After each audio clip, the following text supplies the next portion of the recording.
Z1, Z2 and Z3 are vertices of triangle. Triangle है vertices के। तो solution में हम देखते हैं। और दे क्या रखा है, ये वर्टिसेस दे रखा है। तो सबसे पहले हमें इतनी सी बात पता है, Z1, Z2 एंड Z3 ये हमने वर्टिसेस बना दिए किसी ट्राइंगल के। ठीक है भाई। फिर नेक्स्ट क्या दे रखा है, Z1 माइनस Z3 अपन में Z2 minus Z3 equal to 1 minus root 3/2। तो ये पूछा है कि ये सब सिचुएशन जो दे रखी है वो किस ट्राइंगल के लिए, scalene triangle, right angle triangle, isosceles triangle, none of these. ठीक है। तो स्केलन ट्राइंगल क्या होता है भाई, जिसकी तीनों साइडें अलग अलग होती हैं। आइसोसेलेस जिसकी दो साइडें इक्वल होती है। राइट एंगल ट्राइंगल जिसमें 90 डिग्री का एंगल बने, या नन ऑफ दीज ये ऑप्शन है। तो हमें जो गिवन हम वो लेके चलते हैं। हमें गिवन है Z1 minus Z3 upon Z2 minus Z3 modulus equal to 1 minus root 3/2। ये हो गया। हमने दोनों तरफ जो हमें गिवन था उसका हमने दोनों तरफ मॉडुलस ले लिया। फिर उसके बाद गिवन है Z1 minus Z3 upon Z2 minus Z3। ये हमने मॉडुलस ले लिया ऐसे, इक्वल टू जो ये 1 माइनस रूट 3/2। अगर हम इसका मॉडुलस लें तो इसका मॉडुलस क्या हो जाएगा, 1 का स्क्वायर प्लस रूट 3 का स्क्वायर अपॉन 2 का स्क्वायर अंडर रूट में। तो ऊपर भी वही आ गया और नीचे भी वही आ गया, सेम सेम आ गया। तो आंसर क्या आ जाएगा, 1। ऊपर भी 4 का स्क्वायर, नीचे भी 4 का स्क्वायर, अंडर रूट में कैंसिल हो जाएगा, क्या आ गया, 1। तो ये हो गया हमारा Z1 minus Z3 upon Z2 minus Z3। अगर इसको इधर लेके जाओ, Z1 minus Z3 equal to Z2 minus Z3 का मॉडुलस। ये Z1 माइनस Z3 क्या है, इधर देखो, Z1 माइनस Z3 क्या है, सी ए भाई। इसको क्या लिखेंगे हम, सी ए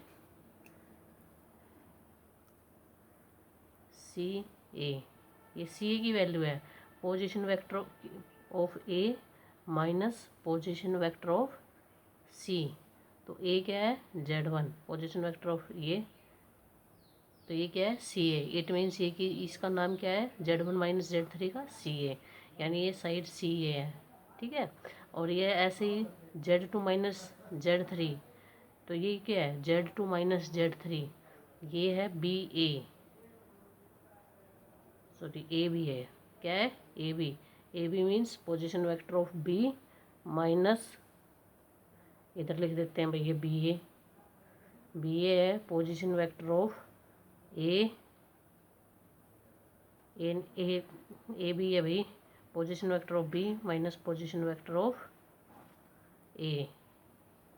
तो पोजीशन वेक्टर ऑफ बी क्या है, Z2 माइनस Z3, सॉरी ये है Z2 माइनस Z3, BC है, BC भाई, BC है। ठीक है। तो ये क्या है, BC मतलब CB है। तो यानी ये जो हमारी वैल्यू है, कहने का मतलब क्या है, ये CA है और ये इक्वल है CB के। जब किसी ट्रायंगल की दो साइडें अगर इक्वल होती हैं तो उस ट्रायंगल का नाम क्या होता है, आइसोसेलेस ट्रायंगल। अगला क्वेश्चन है, 2 dice are thrown together, the probability that neither they show equal digit and nor the sum of their digit digit is 9 will be। ना तो दो डाइसों पे सेम सेम नंबर आना चाहिए, जैसे कि 1 1, 2 2, 3 3, ऐसे अप टू सो ऑन 6 6। ना तो ये डाइस पे ये नंबर आने चाहिए। ठीक है भाई, ना तो डाइस पे ये नंबर आने चाहिए, ना ऐसे नंबर आने चाहिए जिनका सम 9 आए। जैसे कि हम स्टार्ट करते हैं सम 9 आने का, तो 3 की रो में से स्टार्ट होगा सम आना 9, तो 3 6 का ही सम 3 की रो में 9 आएगा। फिर इसका अपोजिट 6 3, और तो कोई नंबर नहीं है जिसका सम 9 आएगा। फिर 4 की रो में 4 5 एंड 5 4, ये हो गए। और कोई नंबर है जिसका सम 9 आए, 3 6 6 3 4 5 5 4। तो ये टोटल मिला के कितने नंबर हो गए भाई हमारे पास, 10 नंबर हो गए मेरे हिसाब से। 9 वाले में एक और मिसिंग है, एक पेयर और मिसिंग है, क्योंकि ये शायद से 11 10 11 होते हैं, बट 5 4 3 6 मेरे हिसाब से डन है। तो ये 10 हो गए, 6 तो ये हो गए और 4 ये हो गए। तो हमारे इसने पूछा है नाइदर इक्वल डिजिट और नॉर सम 9 ना आए और ना ही इक्वल डिजिट आए, इसने ये पूछा है। तो हम क्या करेंगे, हम इसका उल्टा निकालेंगे। हम निकाल रहे हैं 9 आए और इक्वल डिजिट आए। तो 9 आने की और इक्वल डिजिट आने की प्रोबेबिलिटी कितनी हो गई? टोटल फेवरेबल केस कितने हैं? 10 और टोटल केस कितने हैं? 36, क्योंकि 2 डाइस उछालेंगे तो टोटल पेयर कितने बनेंगे? 36। तो यहाँ से आप फेवरेबल काउंट करोगे तो कितने बन गए? 1 1 2 2 3 3 एंड 6, मतलब 6 तो ये हो गई जो सेम सेम है और 4 ये हो गए, तो टोटल हो गए 10। तो 10/36 हो गई। क्या आज किस चीज़ की प्रोबेबिलिटी है 10/36? इस बात की प्रोबेबिलिटी है कि इक्वल डिजिट और 2 पेयर का सम 9 आए, इस बात की प्रोबेबिलिटी है। लेकिन हमें इस बात की निकालनी है कि ना आए, तो हम इसको 1 में से सब्ट्रैक्ट कर देंगे। इसको अगर हम 1 में से सब्ट्रैक्ट करेंगे तो क्या हो जाएगी? 1 - 10/36 यानी 26/36। तो 26/36 कितना हो जाएगा? 13/18। 2 से कट करेंगे तो हमारा सेकंड ऑप्शन सही हो गया भाई। ठीक है, उसके बाद हमारा question, if A.B = A.C vector where ABC are vector, then option दे रखे हैं, या तो A = 0 होगा, या B C के इक्वल होगा, या A परपेंडिकुलर होगा B - C के। सेकंड ऑप्शन है A = 0, थर्ड ऑप्शन है A perpendicular to B - C, and third option है फोर्थ ऑप्शन है B = C। तो देखो, जो हमें गिवन है हम उसको उतारते हैं यहाँ पे। हाँ, हमने यहाँ पे इसको उतारा, dot A vector dot B vector equal to A vector dot C vector. इसको हम एक जनरल मैथमेटिक्स की तरह इसको इस तरफ लेके आ गए, तो उस तरफ क्या हो गया? 0। तो A अगर मैं कॉमन ले लूँ यहाँ पे, तो अंदर क्या रह गया? B - C। तो आपको पता है अगर A डॉट B 0 होती है वेक्टर में, तो अगर मान लो मैं ये कहूँ A डॉट B = 0 है वेक्टर में, इसका मतलब है A perpendicular to B, A perpendicular to B। ठीक है, तो इस यहाँ से एक केस तो आ गया, A is perpendicular to B - C, ये तो आ गया यहाँ से। लेकिन यहाँ से और भी क्वेश्चंस आ मतलब कि और भी दिमाग में चीज़ें आ सकती हैं। हो सकता है B और C इक्वल हो जाएं, हो मतलब कहने का मतलब है A डॉट B 0 है, या तो A B के परपेंडिकुलर होगा, या हो सकता है A वेक्टर 0 के इक्वल हो, या हो सकता है B वेक्टर 0 के।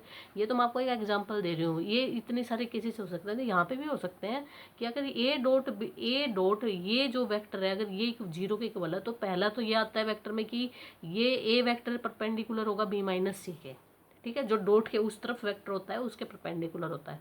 दूसरा क्या आएगा? हो सकता है A 0 के इक्वल हो, या क्या हो सकता है कि B - C 0 के इक्वल हो। तो B - C 0 के इक्वल होगा तो यहाँ से क्या आएगा? B = C। तो तीनों केस आ गई।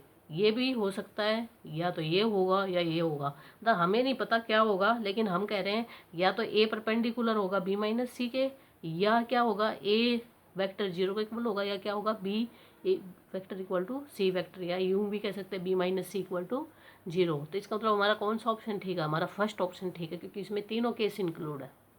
ठीक है, इसमें से हम किसी को भी नहीं मतलब कि बता सकते, वैसे तीनों ठीक है, लेकिन 1 अगर ठीक करना है तो आपने फर्स्ट ठीक करना है। उसके बाद question, the domain of function f(x) = log x² - 6x + x। इसने डोमेन पूछा, ऑप्शन ये दे रखे हैं भाई, -∞ to 3 - √3 union 3 + √3 infinity, -∞ to +1 union 5 to ∞, 0 to ∞, -∞ to ∞। तो हमें डोमेन निकालनी है। तो डोमेन निकालने से पहले हमें एक बात पता होनी चाहिए कि जैसे जो इसने सबसे पहले आगे हमें क्या फंक्शन लगा के दिया है? लॉगरिथम। तो हमें ये पता होनी चाहिए कि लॉगरिथम के डोमेन क्या है, मतलब लॉगरिथम कहाँ डिफाइन है। लॉगरिथम पॉजिटिव नंबर के लिए डिफाइन है, नेगेटिव नंबर्स के लिए डिफाइन है, किस चीज़ के लिए डिफाइन है। दूसरी बात, हमें कहने का मतलब ये है कि लॉगरिथम के यहाँ पे जो भी फंक्शन आता है, लॉगरिथम के यहाँ जो भी फंक्शन आता है वो फंक्शन हमेशा पॉजिटिव आता है, नेगेटिव नंबर नहीं आता।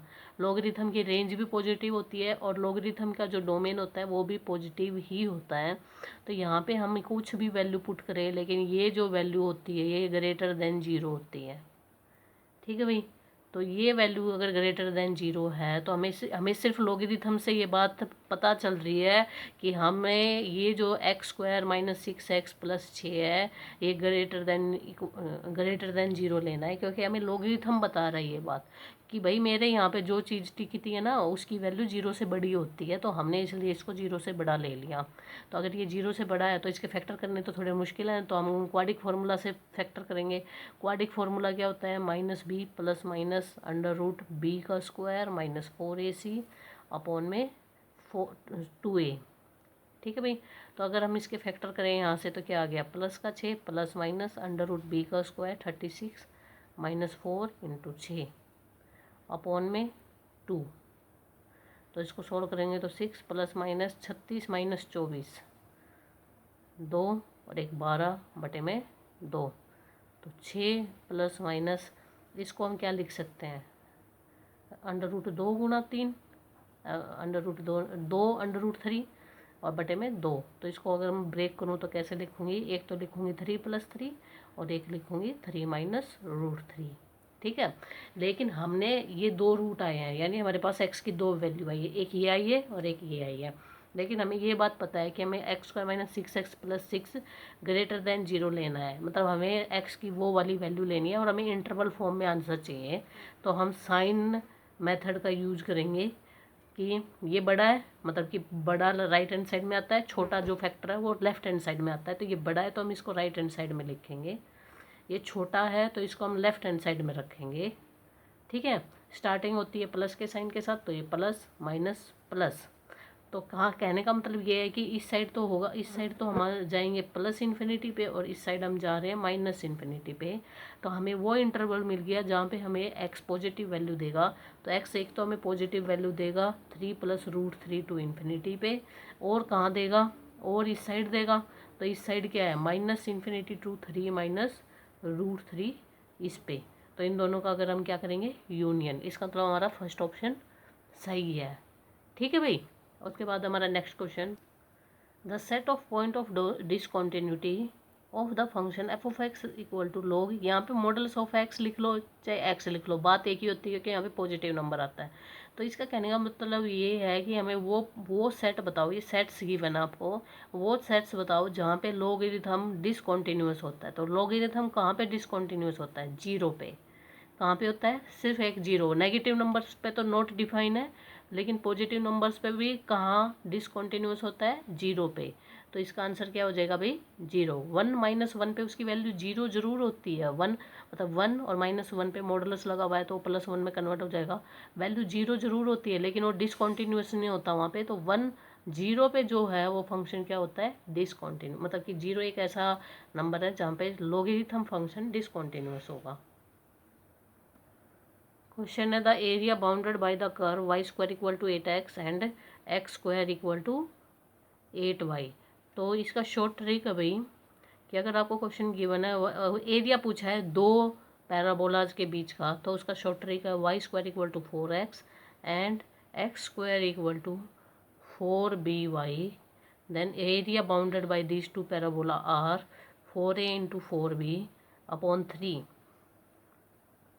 अगर हम यहाँ से कंपैरिजन करें तो ए की वैल्यू है 2, एरिया बाउंडेड बाय